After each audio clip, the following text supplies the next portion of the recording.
Alright, what's up? My name is Caleb. A good friend of mine asked me to do a profile deck of my worms.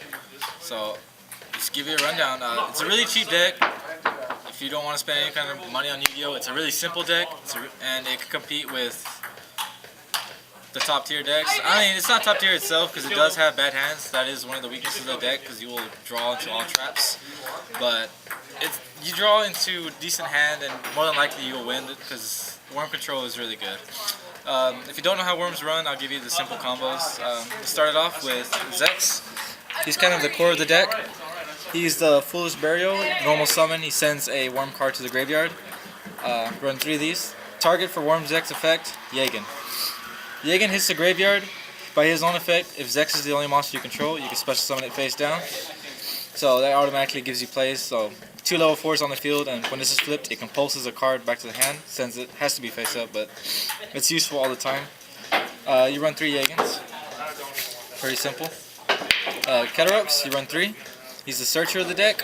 Search for any worm monster. He's also a good bluff. People think you have Yagan face down all the time, so they hesitant to attack into it.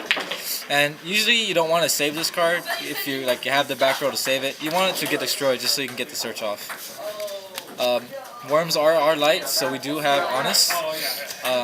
Typical target is Tentacles. I run 1 Tentacles. His effect is you can banish the worm card. You can attack twice. This is really good because Honest is a damage boost that you gain for the whole damage battle phase. So attack into a strong monster, attack directly with the bonus attack. Really good. Ideal target. And then you got the boss card of the deck, Worm King. People argue, you can argue day and night about which ones you want. You want 2 or 1. I run it 2, you can argue 1. He's a pretty bad card to draw into, but it only takes 1 tribute to summon. His effect is you can pop cards on the field. To pop cards the tribute worm cards, pop cards on the field. Even if they Phoenix Chain, you can tribute himself to pop cards on the field, so it's pretty effective at cleaning stuff up. 27 beater, level 8. Thunder King, because fuck meta decks, right? Simple, he's a light target, level 4, he fits the deck. And then random unknown Synchron. There's probably better tuners out there, but I run the level 1 tuner. He's simple, easy, and he's a dark, so it gives me feed for BLS. Right here. I run BLS because most of the Xyz you go into are darks. He's an easy card to bring out, good beater, I mean, BLS. The other boss monster of the deck is Evil Dragon Onata. You can either do this, you can bring this card out early. What it does is you banish all reptiles from your grave and field, and you're getting 600 for each. And at the end phase, it pops a card. So if you draw into a really bad hand and you just need to ditch a card, you can normal summon Special Disc in defense, back row to save it, and just keep popping cards within the field. Or if you hold on to it till the end game, banish every worm card, and you get a 6k beater on the field that can pop cards. It's really cool. The effect to pop is mandatory, so if you have no cards on the field, you have to pop itself. Let's go on to the traps. Well, traps and spells. Alright, this is a trap heavy deck. Book of Moon, it's really good. Stops a lot of plays, and if you need to, if you attack into a face-up worm, you can book it, get the effect off. MSTs, I run 3. Shuffle my deck. MST. And MST. Pot of Duality, because this deck does need consistency. I actually need to run 2. I'm at 1 right now. You need Pot of Duality because you don't special summon anyways. You can sit on 1 worm, Yagan forever. And plus you almost always have answers with traps. And of course you have the Unholy Outs, the Dark Hole. Cleans the field. Here we go. Because Dark Hole is still a card, I do still run Starlight Road. People, with the Heavy Storm being banned, people will say took this card out. I like to keep it because people are running Catastrophe that blows up all spells and traps. Plus, Black Rose is still a card. Starlight Road. Torrential Tribute, more outs. Just you see them plussing too hard on you. They're synchro decks. They're going off Torrential Tribute before they get Stardust out. It's good. Everything else are just staple traps. You got the Deep Prisms. I run 2. This is Worm Control, so of course you run Phoenix Chains. I run 3. It's really annoying whenever they start out the card with like boxer's headgear and you do Phoenix Chain and then they just cry for days.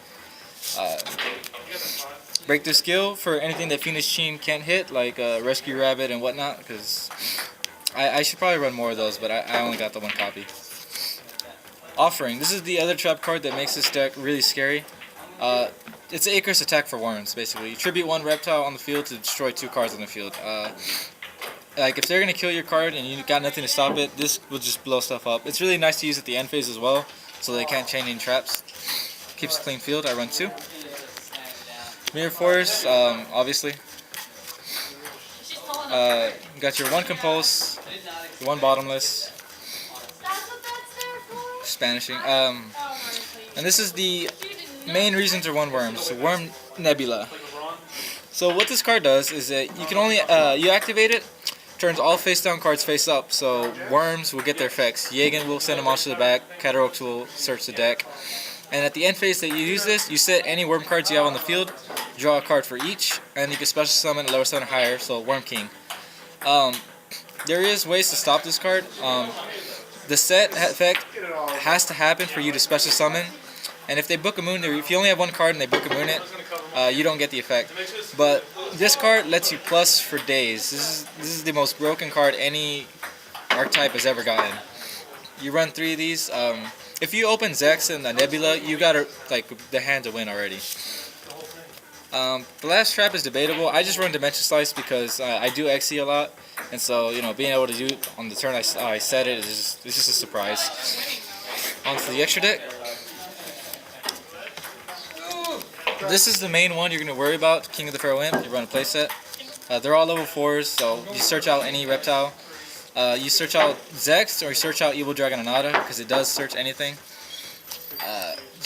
Plus he's a good beater, he's a dark, the materials will be light, so this is good BLS fodder.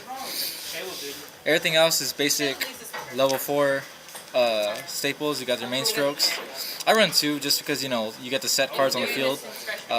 It's really fun to set your Yagen face down and use this Compulse set again. Utopia to stall it out.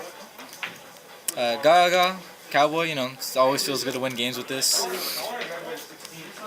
Photon Relative because, it's just a good card. You can also use it on your own cards, so if you have a set Yagen this turn, you can use this effect to flip it face up and you still get the Compulse. Stardust Dragon, because we do run Starlight Road. Catastor, Archimedes, and Librarian, all because we have level 4s and a level 1 tuner. Pretty self-explanatory. Catastor gets over almost anything, Archimedes stops anything, and for those synchro decks they just need a plus on, why not? And I do need better level 8s. I don't really have any. But if you do have Worm Kings on the field and they have skill drain or for whatever reason they stop you from using them, you can overlay. I probably need to replace these, but these are here for now. Can we go any earlier than this? What? Hey, can we go any earlier? What do you mean? Tomorrow? As far as the side deck, oh, you have a profile? Okay, worm deck, let's go! I'm not ready. Side deck, I've been lazy, I've not been putting it together, but typically side deck you want to run Imperial Iron Wall, and to side out you would take out your, bottomless D Prisms and side it in, and usually you want to side in Twisters and Death Tornadoes because everybody is going to run Royal Decree. Basically that's it. It's a really simple deck, it's straightforward. The only main combo is Zex, followed by Zen Yagen's or Special Summon. After that, you can just win the deck with little attacks, 18, 24, 28, XE for Pharaoh Imp. It's very simple, but it's consistent. That's it for today. Worms.